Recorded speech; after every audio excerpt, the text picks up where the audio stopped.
the SML podcast, Rating the Field with Field General 007 and Raider Fan 74. And we've got a very special co-host, the SML Slut, QB Stud. He's here with us. What's going on? Hey, you know I'm always down for a good time. Absolutely. Raider, what do you think about this new dynamic right now?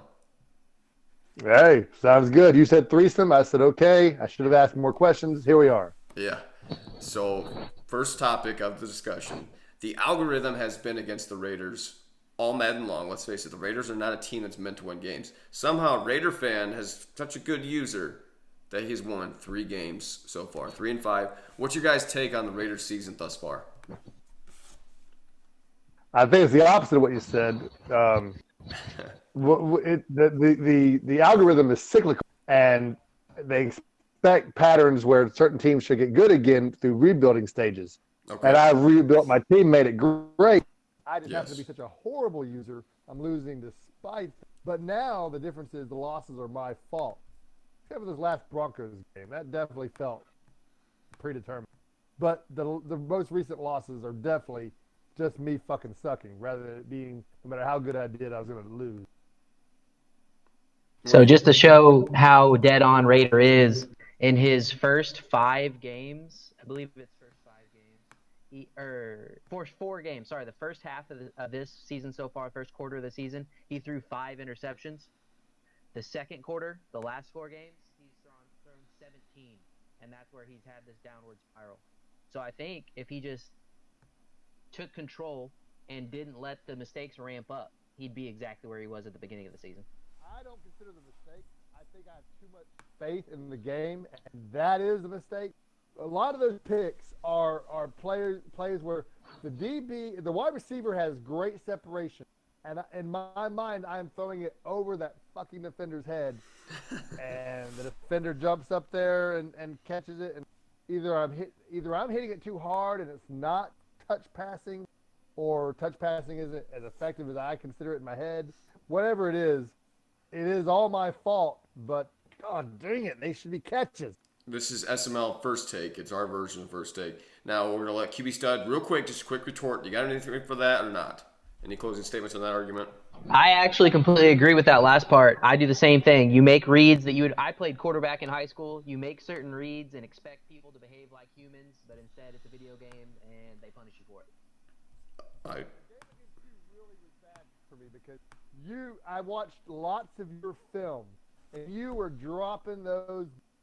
It's got to be Goff's got 90 accuracy in every category. Allen does not. So I'm trying to cook shepherd's pie with tomatoes and spinach. So I guess it's not going to work. So the second topic of discussion, it has to be about 15-time SML champ, the GOAT, primetime 000. He's 3 and 4 right now. Offensive numbers are still there. Defense, he's pretty much bottom of the barrel with everything. The Colts are 3 and 4, and the question that everyone is going to be asking: are the Colts going to make the playoffs? I need one of you to take the side of why not, and need one of you to take the side of why they will. He definitely makes the playoffs. Is my side. That's your side. That's your true side. Go ahead and argue that point then. Well, the NFC South is garbage. AFC South. That works in his favor. NFC South. Okay. That's the NFC division pair for the AFC South. Right. So he plays Noel Overlord, the Buck.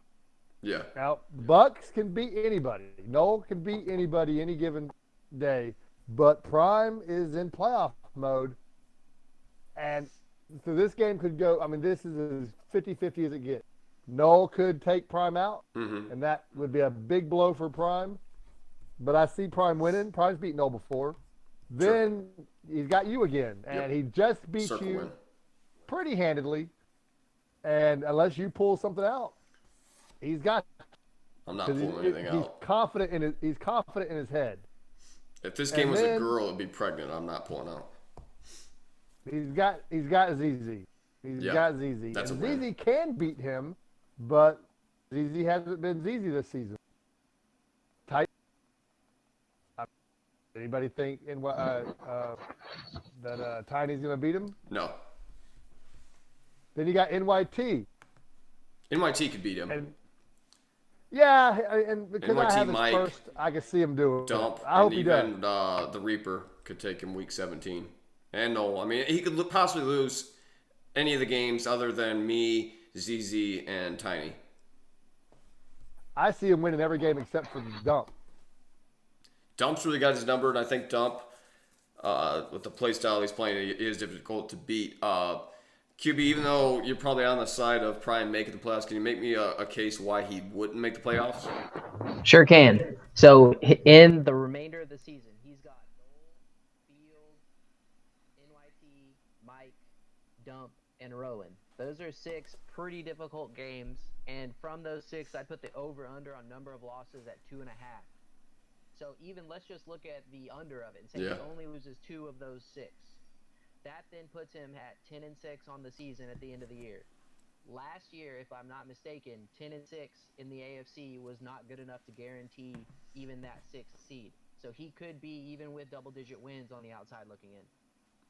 That's the crazy thing about this Madden is how many playoff teams there are. Like before, there was never this many guys that were right there on the bubble and that close. There's always like a bunch of shitty teams, a couple really elite teams, and then basically a total of 9 or 10 playoff teams, kind of like it is in real life. Here, there's very few shitty teams. Everyone's right there neck and neck. There's several seasons where there's 2, even 3 multiple win or 10, 11 win teams that are missing the playoffs. So that's kind of just crazy to think about. But yeah, there's a very good chance that Prime could be sitting out like me. But I think, like Raiders said, he's kind of going into playoff mode, and only time will tell. But the GOAT is probably going to get back at it. If you had to make 2 early Super Bowl predictions, who would be your mid? We're about midway through the season. Who would be your midway picks right now? Raider. Well, I would have to say Haas because he's got the best team in the game for the second Madden in a row. Mm-hmm. And, could go Oshie's due. Yeah. That's true. I think the algorithm's working, like the Madden Draft Party algorithm is really helping, or team selection is helping Haas, and I don't understand why. But QB, go ahead and give me your picks. All right, so just so I don't pick the same thing as Raider, Yeah. I think if we say that Prime has a good chance of missing the playoffs, Mm-hmm. this is exactly when a guy like Meats and then a team like Grams has the opportunity to think it's anyone's year, and Meats can finally get over the Prime hump in the playoffs because he doesn't have to play him, and Grams thinks anyone can beat anyone, so Gov is kind of shaken off of his back. So you have 2 guys I believe would have their first shot at a bowl. Okay, so let's just talk about Meats just for a second. First of all, I'm not going to refute the fact that I genuinely dislike Meats, or that he's the cheesiest player in the SML. But like you just said, if Prime's not in the playoffs, it's the perfect storm for Meats because he's playing outside of his mind right now. A great on offense. He can keep the drives alive with Lamar. His outside running game, I forget his running back's name, but fantastic job. Golden. Golden.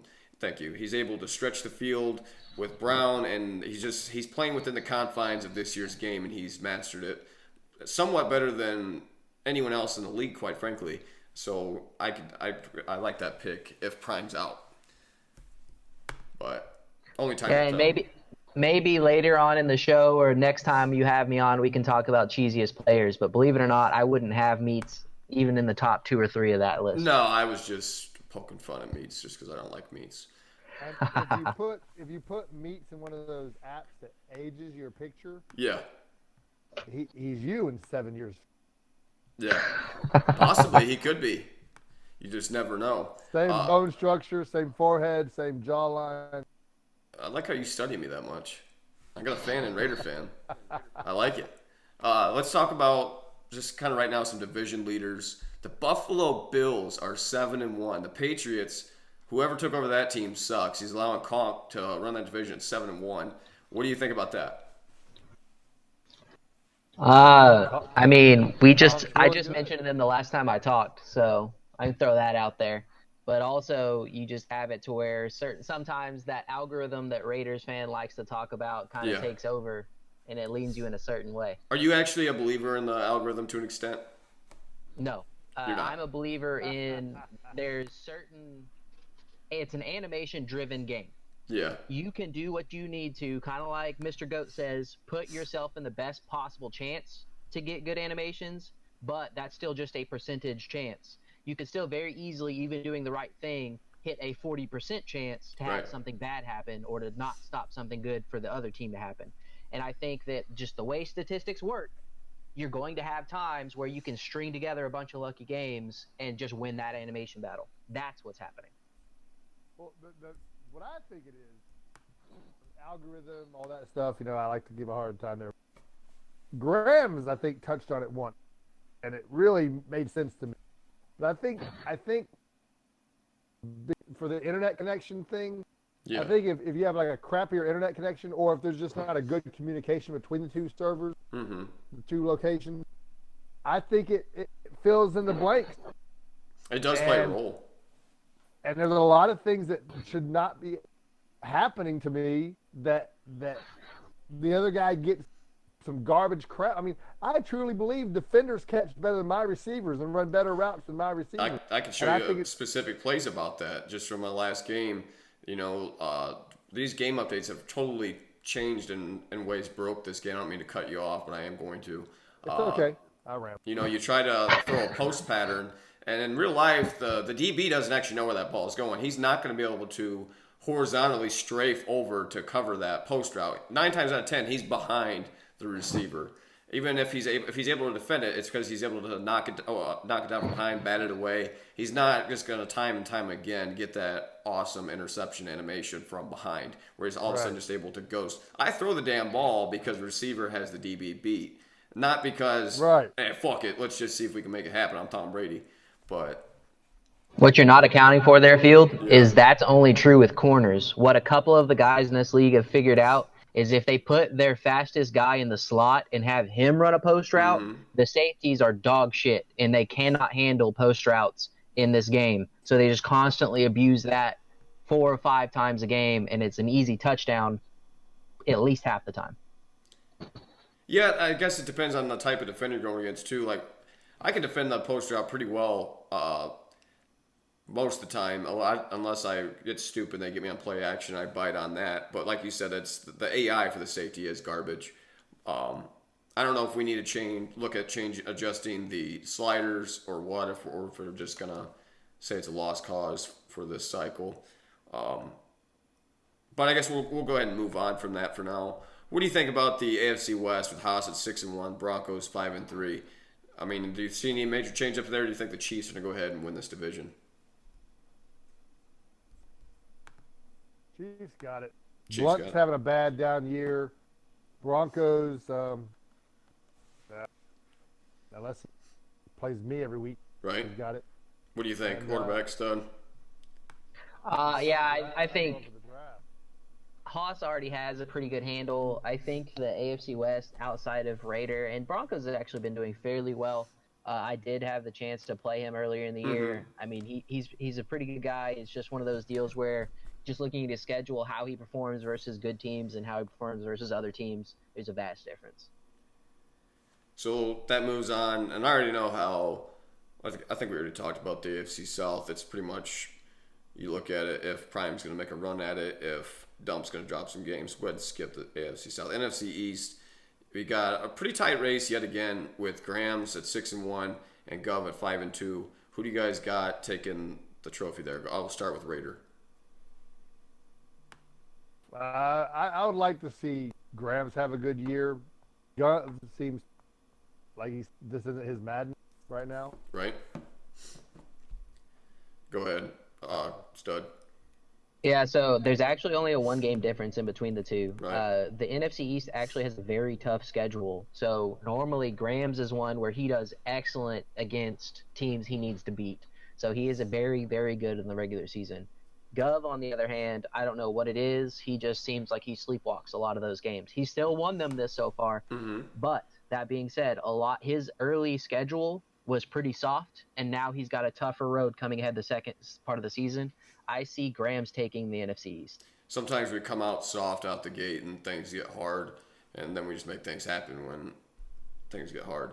But when You know, look, sometimes you just have to work it in there and make sure it feels around, get a groove for it, then it'll pop and spring out on its own. You don't necessarily have to do all the work yourself, man. you don't. And That's what she said. All of that. anyway, perfect segue for the NFC West here. We've got Future at 6-2, and pretty much just Future. I'm not, no disrespect to the other teams out there right now, but Future's got that thing. He's the Colts, the Peyton Manning Colts, where they've got the regular season in the bag. Does anyone disagree with that statement? I think if Cards had a quarterback, it would be interesting, but no. Okay. So now we'll talk about the NFC North. Pretty much the same thing. Oshie, his user skill, his blitzing, his running with Tarek Cohen. 7-1 the Bears. Lawyer Killer at 4-3. Trying to make it interesting. And PJ, of course, I love my guy, but 2-5. Do you guys see anyone, or is it just the Bears show the rest of the cycle? Well, the computer doesn't care about anybody else for the Bears. What do you think, QB?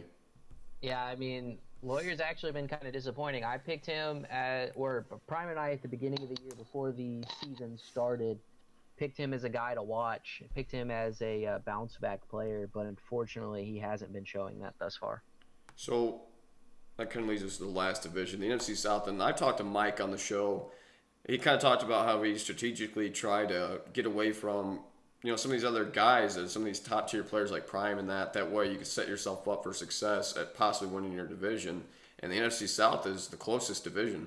The Tampa Bay Bucks 4-2, the Panthers 4-4, the Falcons 3-4, and ZZ can't stay awake the great at 2-5. So it's anyone's race down there. I think that's always the most interesting toilet division there is, just because one of these guys, and they're pretty much like a wild card when they get, like a true wild card when they get in there, because these guys can win any game they want, between NYT or Mike. What do you guys think? Who's going to take the cake in the NFC South? I see ZZ getting it together. You think ZZ is going to get together? Yeah. Wow. QB stud. All right, well, if Raider wants to put away the drinks, I had Noel at the beginning of the season as the winner of the NFC South. He's ahead right now at 4-2-1. Even though I don't appreciate that tie, he's definitely shown he's the class of the NFC South. I thought NYT was going to make it interesting, starting out 3-1 out of the gate. That being said, all they're really fighting for is a round one exit of the playoffs anyway. So I want to talk about stats, and I brought this up before, and how. And, of course, EA's fix for lack of pass rush was dial it way the fuck up with star players and all that. So let's talk about some stats. I'm going to start with the sacks. Keep in mind, we're only 7 or 8 games in, depending on who you are. Myles Garrett leads the league with 18 sacks. Burns, 15. Fowler Jr., 13. Sweet, 12. And Khalil Mack, 11. 8 games in, and those are sometimes season totals for guys. Do you guys have an issue with the sack numbers, the way that it is right now with this game, or am I just kind of bitching at myself? Oh, it's horrible, but it's the algorithm. What do you think, QB? So again, what they've done is they've taken it into animations. The reason why these guys that are superstar or have abilities do so well is because they're literally coded in to have more favorable and have to better animations more often. That's why they're just going crazy. Well, Offensive line doesn't matter in right. this cycle because basically an average offensive lineman does fine unless he gets beaten by an animation. So long as they don't roll an animation, it doesn't matter who you have at offensive line. So unless you have a guy with extreme speed or an ability, the pass rush is meh, because the offensive line is really strong when there's no animation. That's true.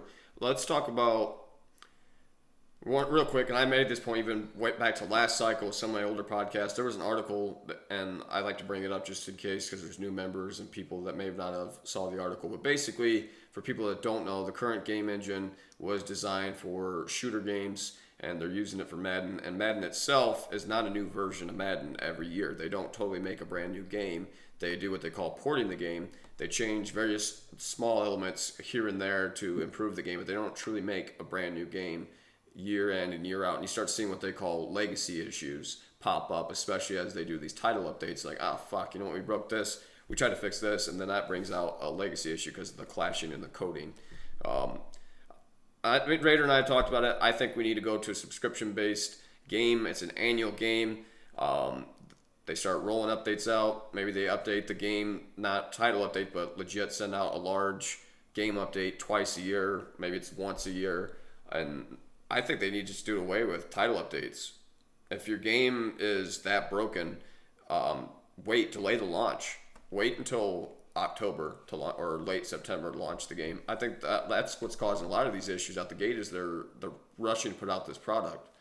Does anyone have anything to retort to that, or do you want to move on? Yeah, I got it. So, go ahead, Raider. Well, I was going to say, I played World of Warcraft, other games kind of like that back in the day, and they had their expansions that were big releases of new content, but they also every 3 or 4 months were working on bugs, working on glitches, working on issues, working on improving the game experience with using feedback and beta testing. And I paid, I think, $14 a month. Didn't mind. I mean, like you said, you're kind of paying for the product there. You're paying for update, and actually, I think I might have lost Raider on your connection there. So, QB, if you got something, go ahead. Yeah, sure. So, to me, ultimately all of the issues, literally all of them, boil down to, and I can build on this here in just a second, is that if you think about video game coders, that culture of people generally are not massive sports fans. No. So a lot of times the people that EA gets to pick from are going to be the guys that couldn't get a job doing some type of game or some type of system that they actually would have appreciated. Yeah. So because of this, they are very, very either incompetent and or lazy. So let's look at how everything works, how everything has worked before even the Frostbite engine, is that everything is threshold based. So there's a threshold for each and every attribute. Right. Once you get to the next attribute, then you get a huge boost in performance. But between like 81 and 89, there's almost no difference at all in anything, and that's proven. Once you get to 90, 91, though, boom, another huge jump. Yeah. The reason why this cycle has felt so bad is because they've gone even more all in on this lazy design and thrown in the abilities to make the animation A, more dependent, and B, just so much more polarizing, to where you either have a really bad thing or a really good thing happen one way or the other, instead of just football happening in front of you. It's not physics based, it's animation based. Correct. And those animations are coded in by lazy coding. Yeah, their idea in principle was good to make the stars feel like stars, but it's a video game, and even in real life, there's not that many guys that truly take over a game week in and week out. Like Myles Garrett doesn't really do shit. Like, I mean, he's a pretty I don't want to call him just above average. He's a good player. He's not a great mind-boggling player, and like I said, most of it's just because, like you said, they want to get the pass rush up, that they switched the threshold to make ratings, make the disparity in the ratings feel different. I don't know. We could talk about this for hours, but we're getting close here to 23 minutes, and I know a lot of people start to click off. QB, if you got any topics that you want to cover, go ahead and hit them, and we will dispute them. You know, I just want to mention, do you get to talk about politics on this podcast? Is that okay? I don't care. You can. Do it. All right. So, do either of you watch South Park? I do. Yes. All right. So you may not have caught this, Raider, but you know the song "Where My Country Gone"? Yeah. Mr. Garrison. Yeah. So basically, what's happening in America is that populists are starting to take over. You look at the right, Donald Trump is a populist. He's not a Republican. He's not a conservative. He used to be a Democrat. Now he's a populist. Right. Mike Bloomberg from New York, populist. He used to be a Republican. Now he's a Democrat.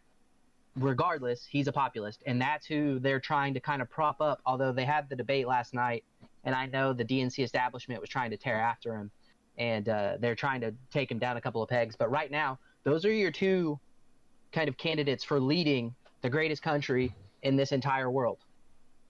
What we're coming to as a society is we want comfort. We're not trying to lean back on what we know built the great situation that we're in. We want what feels nice and what sounds good and what we can just relax and enjoy instead of work hard for. And there may or may not be parallels to that in other aspects of life, but that's all I wanted to talk about. Well, without getting too alienating in terms of talking politics, I had a conversation. I'm 27, going on 28. I had a conversation with my uncle at a cafe probably when I was 20 years old, and what we talked about and we both agreed on was the deal with politics is it doesn't matter who the president is. That the way that Congress and everything is set up right now is pretty much status quo. We're gonna make little changes here and there. We're gonna put a little bit more money in our pocket, do things that benefit us, but nothing so major that we're gonna have another civil war or genuine unrest throughout the rest of the population. So it doesn't really matter who gets in. Most of these guys are just status quo guys, and that was the thing about Donald Trump, right, wrong, or indifferent. He's not afraid to shake the pot, stir the pot, whatever you want to say. And I think it'd be interesting to see who winds up being those final two. Well, obviously Trump would be a Republican candidate, but who winds up getting that nomination for the Democrat Party. And I just hope that, the reason why we learn history in school is to prevent history from repeating itself, right? Yeah. We can still study the things happening around us current day and make sure they still don't apply to the situations around us, to where we don't just get relaxed and complacent, and instead we always go back to our roots and fight for what made us great in the first place.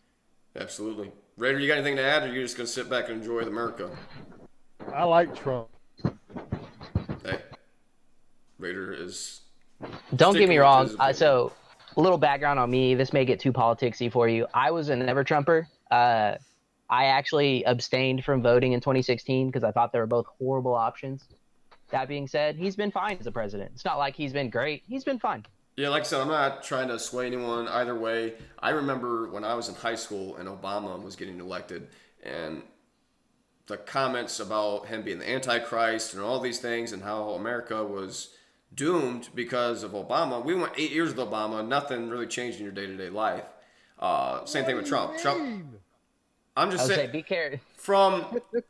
I'm just saying in terms of the way they were saying it was world ending, where they talked about the Antichrist, how the world was gonna end. The same people said the same thing about Trump, and he's been in there, and nothing has been so devastating that it has changed your day-to-day life so drastically that you don't live your life the way you did before.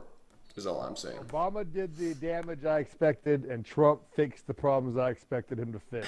Like I said, Raider, we can talk about this in private, and I'll tell you my true opinions. Right now, I'm trying to stay pretty neutral because I don't think that the commissioner I'm just will talking like straight that we from talk a money politics. job point of view.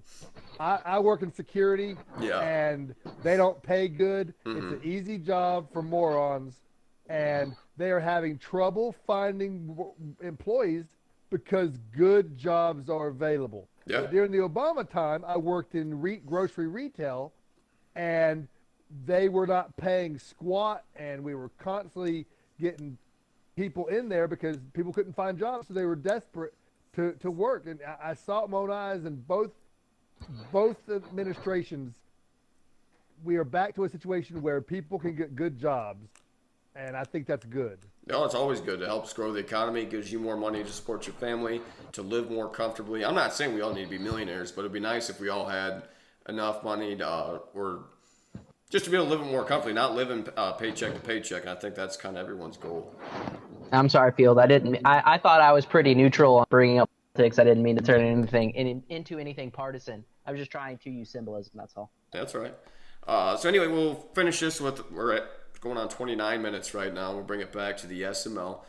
Make sure you guys are playing your games. We're always doing real well. I know Conk wants a 24-hour or 24-minute advance, whatever he's feeling. Conk, you keep doing your thing. You're the lightning rod of the social chat. We appreciate that. Just want to thank everyone for taking their time playing their games. Go ahead, Raider. If somebody wants to buy a Chiefs hat Yeah. and mail it to me, if Prime doesn't make the playoffs, I'll wear it. Wow. Well, if Prime doesn't make the playoffs, I'm buying you a Chiefs hat and I'll mail it to you. And I will wear it. And someone can send you a Mahomes jersey that I think Meats has one sitting around. Never mind, I'm out.